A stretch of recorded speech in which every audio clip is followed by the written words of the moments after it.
श्री राम। शंखनाद में आपका स्वागत है। अरविंद केजरीवाल आज सुप्रीम कोर्ट के फैसले के बाद लगे झटके से उबर भी नहीं पाए होंगे कि उनको हाई कोर्ट से एक और झटका लग गया। पहले ही सुप्रीम कोर्ट ने एल्डरमैन के मामले में एलजी के पक्ष में फैसला दिया था, जिससे अरविंद केजरीवाल की एमसीडी को लेकर बेचैनी बढ़ी हुई थी। लेकिन अब हाई कोर्ट ने अरविंद केजरीवाल के जेल में ही रहने का, तिहाड़ में ही रहने का इंतजाम कर दिया है। अरविंद केजरीवाल जो पिछले कुछ दिनों से सपने देख रहे थे, जब सुप्रीम कोर्ट की उन्हें स्पेशल बेल मिली थी, अंतरिम जमानत मिली थी 12 जुलाई को, तब से वो जेल से बाहर आने के सपने देख रहे थे। सपने देख रहे थे कि आम आदमी पार्टी लिखेगी कि बब्बर शेर आ गया और अरविंद केजरीवाल, जेल के ताले टूट गए, अरविंद केजरीवाल छूट गए। लेकिन अब वो सपने धरे के धरे रह जाएंगे और उन सपनों पर पानी फिर गया है, क्योंकि हाई कोर्ट ने अरविंद केजरीवाल की जमानत के खिलाफ फैसला दिया है। हाई कोर्ट से अरविंद केजरीवाल को दोहरे झटके लगे हैं। उन्होंने बहुत ही चालाकी दिखाते हुए हाई कोर्ट में पहले तो गिरफ्तारी के खिलाफ याचिका डाली और गिरफ्तारी के साथ ही ये सोचा कि अगर गिरफ्तारी ही खारिज हो जाएगी तो जमानत भी मिल जानी चाहिए, और उन्होंने तुरंत जमानत की याचिका भी डाल दी और हाई कोर्ट ने इसे स्वीकार तो कर लिया। इस पर सुनवाई हुई। सीबीआई के वकील डीपी सिंह ने पक्ष रखा और अरविंद केजरीवाल के वकील अभिषेक मनु सिंघवी ने उनका पक्ष रखा और 17 जुलाई की सुनवाई में कोर्ट ने फैसला सुरक्षित रख लिया गिरफ्तारी को लेकर और जमानत के लिए 29 जुलाई का समय दिया। और जिस दिन सुनवाई होनी थी और 29 जुलाई को फिर से सुनवाई हुई और फिर फैसले को सुरक्षित रख लिया और आज दोनों पर हाई कोर्ट ने फैसला सुनाया है। हाई कोर्ट ने कहा है कि सबसे पहले गिरफ्तारी की याचिका खारिज कर दी गई है कि अरविंद केजरीवाल को सीबीआई ने जो गिरफ्तार किया था वो बिल्कुल सही था, जबकि आम आदमी पार्टी का कहना था, अरविंद केजरीवाल का कहना था कि ये जो गिरफ्तारी है वो इंश्योरेंस अरेस्ट है। उनके वकील अभिषेक मनु सिंघवी ने कहा था कि सीबीआई के पास ऐसी कोई वजह नहीं थी इन्हें गिरफ्तार करने की और इन्हें सिर्फ इंश्योरेंस अरेस्ट के तौर पर गिरफ्तार कर लिया, क्योंकि इन्हें ईडी मामले में संभवतः आगे जाके जमानत मिल सकती थी।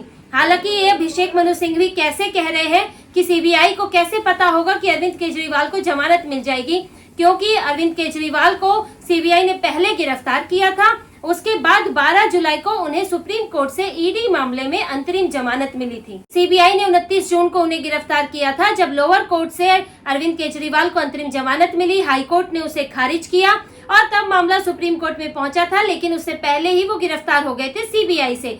लेकिन 12 जुलाई को उन्हें ईडी के मामले में अंतरिम जमानत मिल गई, पर केजरीवाल बाहर नहीं आ पाए क्योंकि सीबीआई ने उन्हें गिरफ्तार किया था।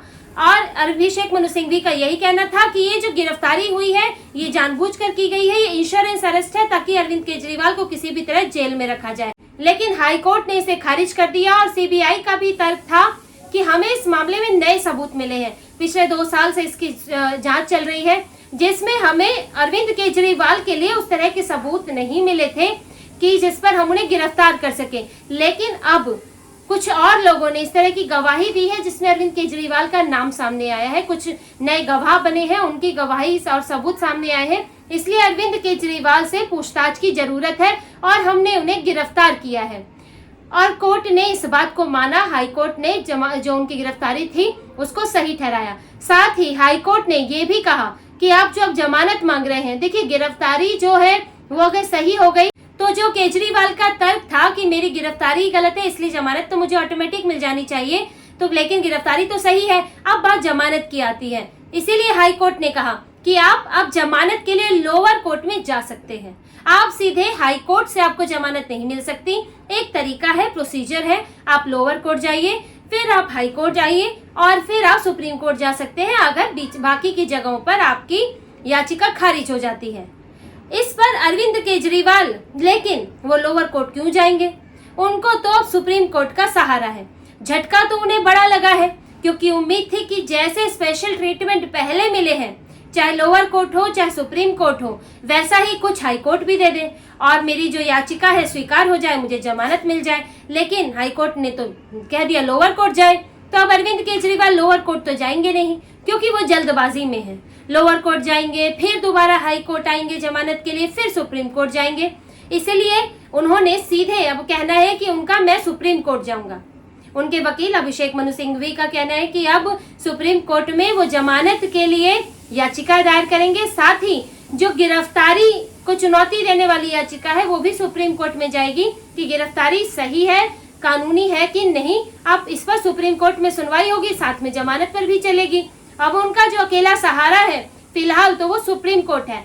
अब सुप्रीम कोर्ट पर ये निर्भर करेगा कि सुप्रीम कोर्ट प्रोसीजर का ध्यान देते हैं कि नहीं, क्योंकि हाई कोर्ट ने प्रोसीजर की बात कही कि आप अगर गिरफ्तारी आपकी सही है तो फिर आप जमानत के लिए लोअर कोर्ट से आइए। इसी तरह से अब सुप्रीम कोर्ट क्या करेगा ये देखना होगा। गिरफ्तारी की अगर सिर्फ याचिका की बात है तो वो तो ठीक है, वो सुप्रीम कोर्ट में प्रोसीजर के तहत ही गए हैं, हाई कोर्ट से सुप्रीम कोर्ट, और वहां गिरफ्तारी को चुनौती देने वाली याचिका पर सुनवाई होगी।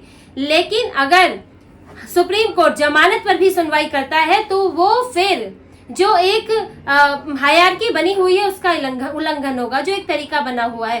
क्योंकि जमानत के लिए क्योंकि आप अरविंद केजरीवाल लोअर कोर्ट में जमानत के लिए गए ही नहीं, सीबीआई के मामले में, ईडी के मामले में वो गए थे।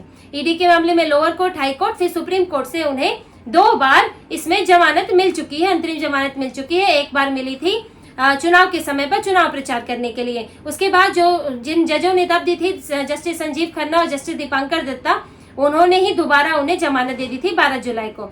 लेकिन सीबीआई के मामले में जमानत के लिए वो लोअर कोर्ट गए ही नहीं।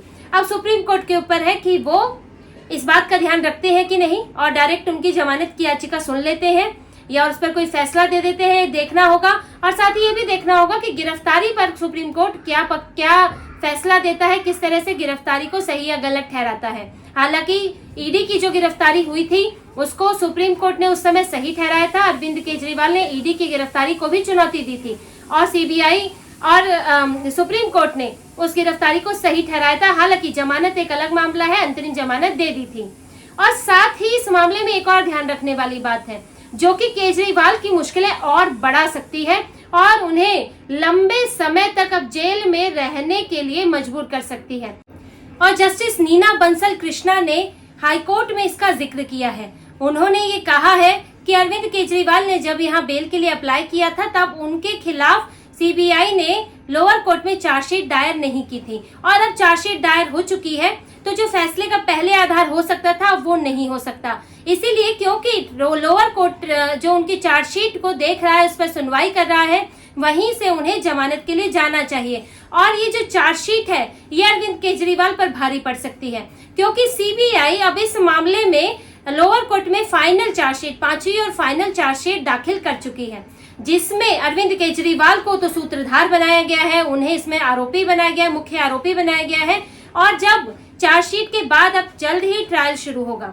सीबीआई ने ये जानकारी हाईकोर्ट को भी दी थी। अब जैसे ही ट्रायल शुरू होगा तो अरविंद केजरीवाल के लिए मुश्किलें और बढ़ जाएंगी क्योंकि ट्रायल के बाद मुख्य आरोपी को बाहर छोड़ना ये बहुत ही जांच के लिए खतरनाक हो सकता है क्योंकि ये वो आरोपी जो है, जो पावरफुल भी है, मुख्य आरोपी भी है, वो बाहर जाकर गवाहों और सबूतों से छेड़छाड़ कर सकता है। इसी आधार पर मनीष सिसोदिया और के कविता को अभी तक जमानत नहीं मिली है क्योंकि वो प्रभावशाली व्यक्ति है।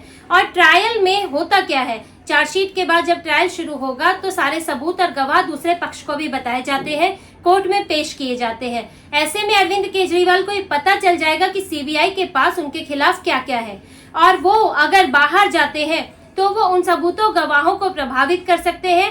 किसी भी तरह के लालच, धमकी या कुछ भी, सीबीआई हमेशा, ईडी भी यही आशंका जताती रही है और इस बात को कोर्ट ने माना भी है और इसलिए जमानत नहीं दी जाती है। इसलिए अरविंद केजरीवाल के लिए अब जैसे ही ट्रायल शुरू होगा तो मुश्किल और बढ़ेगी। वो ये सोच रहे थे कि ट्रायल से पहले मुझे किसी तरह जमानत मिल जाए, ईडी के मामले में मिल ही चुकी है, हाई कोर्ट से सीबीआई के मामले में भी मिल जाए तो ट्रायल शुरू होने तक मैं कम से कम बाहर रह सकूं, पार्टी के काम और सरकार के काम देख सकूं। वैसे भी पार्टी की बहुत सी दिल्ली में लापरवाहियां सामने आ रही है तो मुद्दा भी उससे भटक जाएगा, अरविंद केजरीवाल की जमानत मुद्दा बन जाएगा। लेकिन अरविंद केजरीवाल को जमानत नहीं मिली और अब अगर जैसे ही जल्द ही ट्रायल शुरू होगा तो जमानत और मुश्किल होगी। ऐसे में अरविंद केजरीवाल अब लंबे या हो सकता है कि विधानसभा चुनाव तक ही जेल में रहने वाले हैं। हालांकि अगर कहीं से कोई विशेष मेहरबानी नहीं हुई, जैसे कि उन्हें पहले भी स्पेशल जमानत मिल ही चुकी है, सुप्रीम कोर्ट से 2 बार मिल चुकी है, उन पर मेहरबानियां होती रही है, लोअर कोर्ट से भी मिल चुकी है। जबकि वो प्रभावशाली व्यक्ति रहते हुए मनीष सिसोदिया और के कविता को नहीं मिली, लेकिन अरविंद केजरीवाल को मिल गई। उनके कई तरह के अधिकारों की बात उसमें हो जाती है।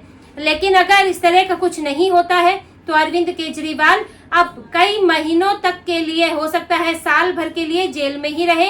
मनीष सिसोदिया तो रह ही रहे हैं, उसी तरह से वो भी हो सकता है कि रहे, और हो सकता है कि वो जेल से ही दिल्ली विधानसभा का चुनाव भी लड़े। तो इसी तरह की और खबरें और विश्लेषण आपके लिए लाते रहेंगे। हमसे जुड़े रहिए, सब्सक्राइब कीजिए, कमेंट कीजिए। बहुत बहुत धन्यवाद। जय श्री राम।